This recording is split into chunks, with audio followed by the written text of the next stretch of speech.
Vamos ver? Você vai ser. Não estamos vendo. Pelo menos nós vemos normalmente nesse taxa. Okay. So last week we learned about Muktza Machmas Mitzvah. This week we're going to learn about a new kind of Muktza, Muktza Machmas Saran Kiss.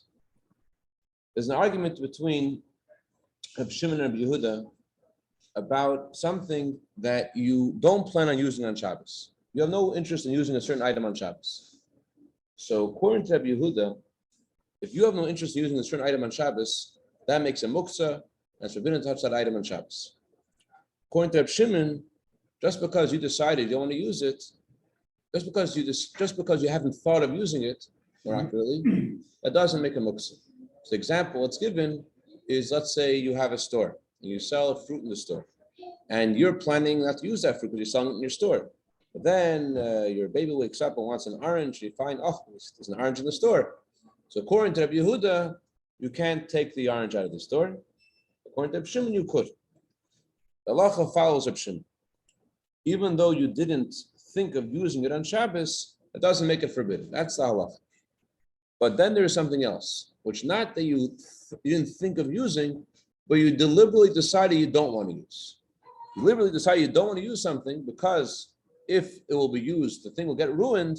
So then it is called Muktza Machmas Saran Kiss. It's Muktza because of the loss. But it's not that you're not thinking of using it, it's that you deliberately don't want to use it because it's going to get messed up. So even Reb Shimon, who disagrees about using things in your store that you didn't plan to use, he agrees that if something you deliberately don't want to use because it's going to get messed up, so it becomes Muktza. So the Mishnah brings a few examples of what those things are. One is a Meser HaGadol. Meser HaGadol means a big knife that's used to cut wood. A sheichet's knife is another example, yeah. Charbet Ushpecha. Charbet Ushpecha, it's actually machlekes what Charbet Ushpecha is. It is a sheichet's knife, or is it a knife to cut shoes? Since both of those knives are things that you don't want to mess up the teeth of the knife. A sheichet's knife, obviously, a sheichet has to use a very smooth knife for it to be kosher. And similarly, if you're going to use this big knife, you're using to chop wood, this big saw to chop wood, use it for other things, it's going to mess up the saw, and therefore you deliberately do not want to use it to cut anything else because you don't want to mess up the teeth of this big knife. Similarly, yastam charisha. If you have a plow, so you don't want to use the thing that's put into the earth to, what's it called? The blade. You don't want to use it for anything else because it's going to ruin it, and it's an expensive item, so you don't want to ruin it. Therefore, you before Shabbos, not only are you not planning on using it, but you don't want to use that specifically because it's going to mess it up. Then the Gemara brings that Abaye and Amnachim bring other examples. One is Uchud the Katzer. Uchud the Katzer means there was a kind of a board that you used it when you wash clothing to somehow, because there's holes in the board, and used it to pour perfumes on your clothing. Also, something you wouldn't think of using for anything else, and therefore it's an example of Muktza Machmas Saran Kiss. So let's say you have something which is Mlachte Laheta, which means it's something which you could use on Shabbos, but you are deliberately planning not to use it on Shabbos because you want to sell it. For example, you have attached to your house, let's say you have a furniture store, and you don't want to use these chairs in your house because they may get ruined or you'll get to sell for less. So therefore, you deliberately do not want to use these chairs because they're meant to be sold. So even Reb Shimon, who holds that you're allowed to take the raisins and fruits and stuff out of your store, he agrees that you cannot take out the chairs out of your store. There's another example that tells us a little bit more about Reb Shimon's opinion. Reb Shimon says, "Gereges hitzemukin," dates which are put aside to dry. Until they are fully dry, they're not edible.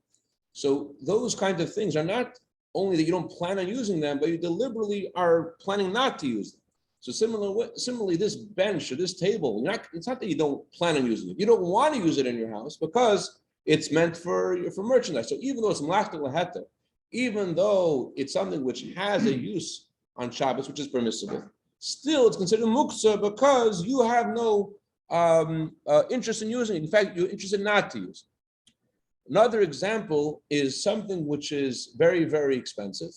Malachta le'isser. Let's say it's a keli which you cannot use on Shabbos. It's something which is meant to be used for something. Like examples in the Mishnah, like the Yasna Macharesha, the Sheiches knife. You don't shecht on Shabbos. You don't wash clothing on Shabbos. You don't cut wood on Shabbos. So those are things which has a usage that is forbidden on Shabbos, and you would not want to use it for anything else. So therefore, it's considered muktza.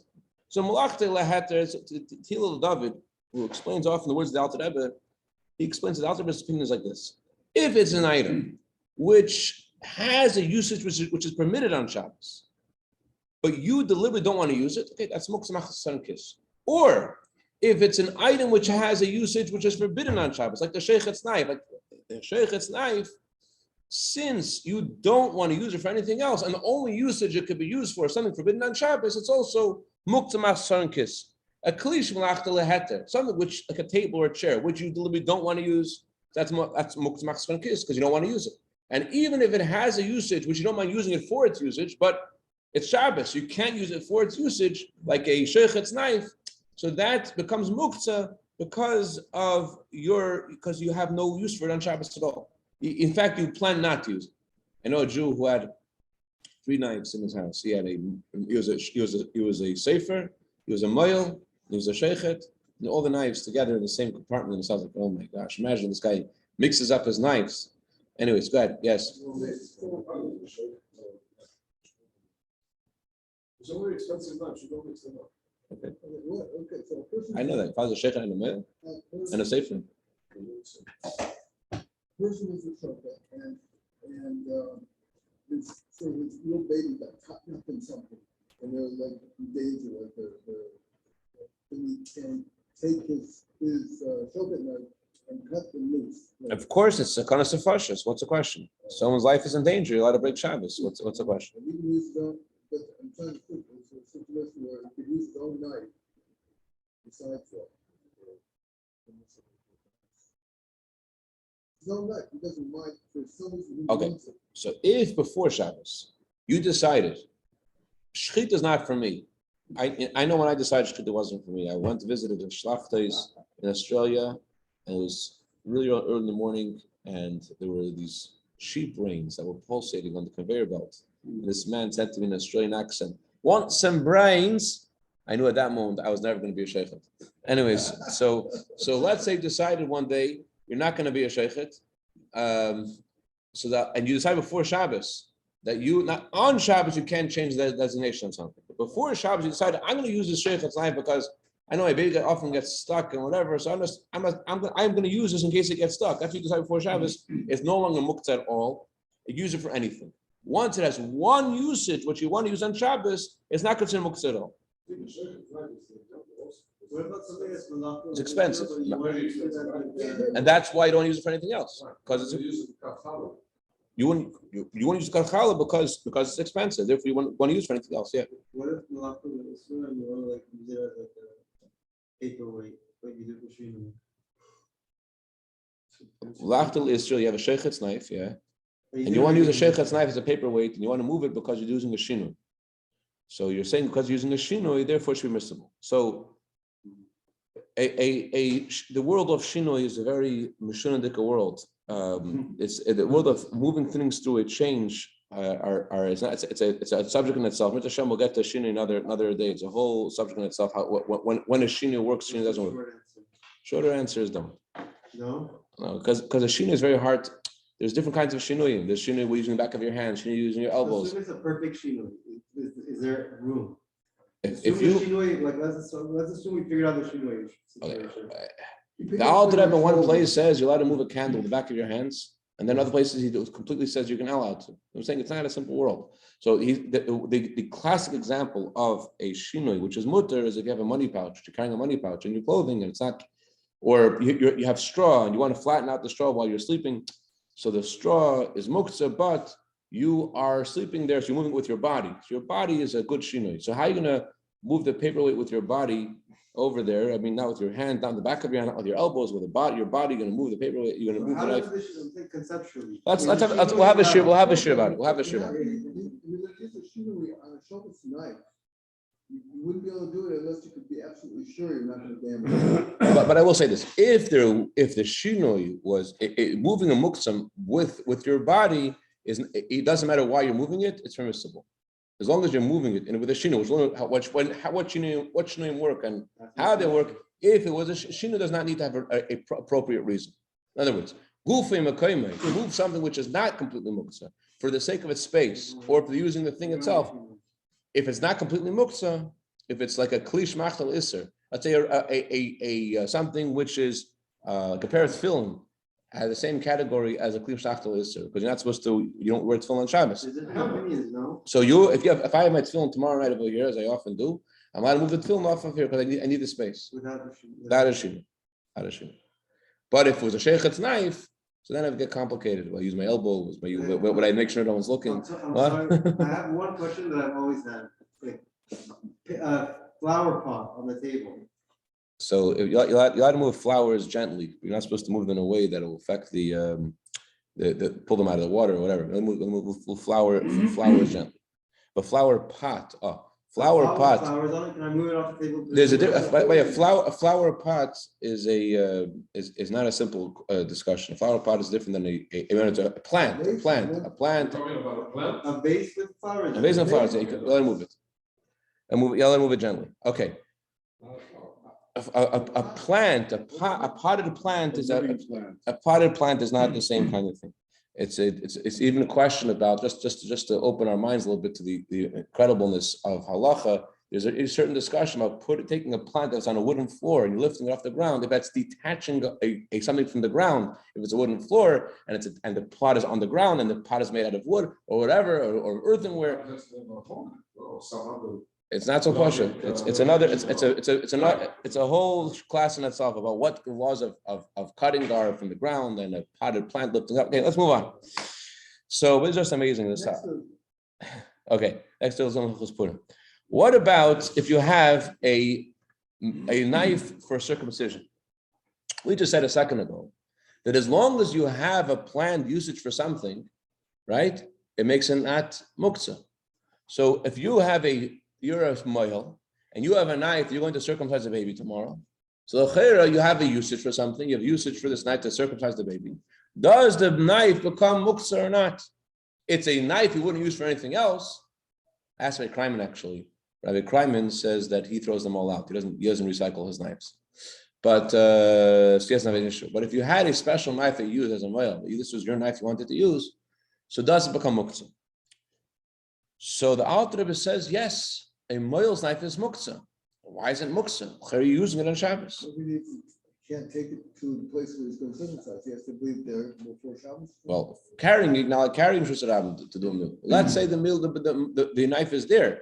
You're allowed to move. It's a mitzvah minatera to do a circumcision on Shabbos. You have a biblical obligation to do a circumcision. You're allowed to move the knife for the circumcision. But then latzniya, you want to put the knife away to guard it, to put it away. You can't. That's why a male, after he does a circumcision, he's supposed to put it into his bag, and that's put it on. Once he puts it on the table, once it's if it's still in his hands, you let him move it wherever he wants to move it. But once he puts it down, he's not allowed to move it anywhere because it's muktza. The question is, why is it muktza? He knows before Shabbos he's going to use this knife. Well, he said a second ago that you could decide with your mind to designate something that's not muktza. So you have the sheichet's knife. We decided it's going to be a chiyur challah knife. So he knew the day before. He knew the day before that he's going to do a bris milah. Why is it muktza? So you have to say that no easy answer. You have to say that it still remains muktza. Even though you're allowed to use it on Shabbos, it's not that you are now having in mind to you're redesignating it for something else. It's that the Torah allows you to use muktza on Shabbos for this mitzvah. In other words, just like you're allowed to cut on Shabbos, do the bris milah, allowed to move muktza on Shabbos, but it's not like you have redesignated in your mind. It's not always muktza. Just like the cutting of flesh is not okay to do anymore. Right. For the bris you can do. Right. It's not his Because muktzah. when you cut flesh. Right. But So- if a neighbor had a baby that is the 8th day and you brought it over to this place where they had the previous circumcision on Shabbos, we'd be able to use that for the second circumcision. You want to move it to a neighbor that was an Eder, no Eder? Yeah, that's a neighbor. They brought the baby. Fact, the baby is here. The baby says, why can he move it? It's for another circumcision, of course. You can use it for another. Yeah, for sure. That's what it's for. That's what it's Based on for. what the Lord just said, because the mitzvah is there, not because it's ois muktzah. Okay. The author discusses, he doesn't explain the reason for the knife so clearly, but he says something else which explains why the knife is okay. Algebra says, the author was discussing when thought helps and when thought doesn't help to extract an item which is muktza to make it not muktza. The author says that if you decide, author asks a question like this: how come you thought before Shabbos, you're a male, you thought before Shabbos, you're going to do a circumcision, and you also thought you're going to take it home. So how come your plan to take it home is not considered a making it not-muktzah? You plan to carry it home. Why is that not considered something which redesignates it? And the author says, because you didn't think to use it. If you thought to use the knife to cut a banana, to cut a potato, to cut a cucumber, whatever, you decide you redesignate it. But if you're not redesignated and you just want to bring it home, that's not called using it. That's called you're just thinking about bringing it home. You're thinking about hiding it. In other words, it's called being mighty. You're really just you're just doing a trick. I thought before Shabbos was going to bring it home. Think before Shabbos is going to bring it home doesn't make it not muktzah. You just thought of doing the Isser Muktzah before Shabbos. But I think of doing something before Shabbos doesn't make it not muktzah. I just planned doing an Avera on Shabbos. Okay, doesn't make it better. But to move it for the bris itself, that's fine. You're a soul man. Okay. If shechting something for someone who's sick is permissible on Shabbos, but that's not something you designated before Shabbos. If you knew someone was sick before Shabbos, hi. Oh, Shalom Aleichem. Give me 2 minutes. I didn't recognize you with a cool hat. If you give me 2 minutes, I'll be finished. If you knew before Shabbos that someone was sick, if you knew before Shabbos that someone was sick and therefore you wanted to shecht on Shabbos, you wouldn't be allowed to. You would go to the grocery store and buy them food for Shabbos. There's no scenario of designating a knife before Shabbos for using it on Shabbos because someone is sick. If someone is sick, you would shecht before Shabbos. The only example we have of a knife being used you knew in advance is a bris milah, and in that situation the knife would still be muktzah. What about a Pesach knife? A Pesach knife, let's say it's Shabbos before Pesach, and you want to take out your Pesach knife before Shabbos, before Pesach begins. So the chayra, or it's a regular Shabbos, you have a Pesach knife, so you decide one Shabbos on the chayra, that would be muktzah. It would be muktzah because not just you're not planning to use a Pesach knife, you're planning not to use a Pesach knife, and the chayra Pesach knife would be muktzah. The author discusses also a crusher of spices. Once you made a kavanah to not use something for Shabbos, automatically you've labeled it. Right, labeled muktzah. You made it muktzah, exactly. There's another example of something. Just to continue this point, if you have something which crushes spices, some places I don't know exactly how this crusher looked, but in some places they would not use this crusher for anything else. In those places where they wouldn't use it for anything else, it's muktzah. In places where they didn't care to use it for other things, they don't mind using it for other things, it's not muktzah. There's another example of something which is not a big loss, and yet it's muktzah, and that is paper. The papers, this paper is not muktzah because I used it and I wrote on it and I want to use it on Shabbos to read it. That's considered a usage to read something. But the other papers here, even though they're not worth very much, or worth a half a cent, nevertheless, it's considered muktzah. Niyar cholak, paper is considered muktzah. Why is it muktzah? It's muktzah because it's made to write on. It's not made for anything else. And since it's made to write on, if you don't want it to get dirty because you won't be able to write on it. And therefore, if you took a piece of paper you want to put it under your tea so that you shouldn't get the tablecloth dirty, so that would be forbidden on Shabbos because it's designated to be used to write on, not for anything else. Even though it's not a major loss, but since you decided you want to use it for anything else, and now you want to suddenly change your mind, that you're not able to do that. The Alter actually brings two opinions of why it's Muktza. What I just said is Magen Avraham. Alter also brings the El Yerabba. The El Yerabba says that the paper is considered Muktza because it's like a rock. It's not like, in other words, it's not that it's Muktza because of its importance. It's Muktza similarly in some way that money is Muktza and rocks are Muktza because it's not a keli, it's not a vessel. The first opinion says it's a vessel, it's meant to be written on. And just The use we usually do is a prohibited use. it's written. So that's one way of looking at it. It has a use, and it's a prohibited use. Other opinion says since it's a prohibited use, it's not considered something which is usable. Period. It's just something you write on. It's not considered a real use, and therefore it's muktzah even without the issue of the value. A bill of divorce.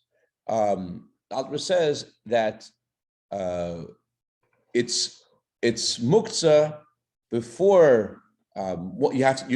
It's muktzah machzor kiss. You don't want to use the get to put your tea on because you need to give it to the husband who needs to give it to the one to his wife. But once the get has been delivered, so then it's not considered muktzah. Good, Meryl. All right. Any other questions? Bookmark. What if you want to take a piece of paper and use it as a bookmark?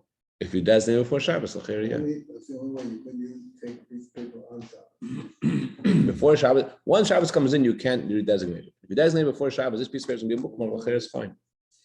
Does anybody know American Heart for moving?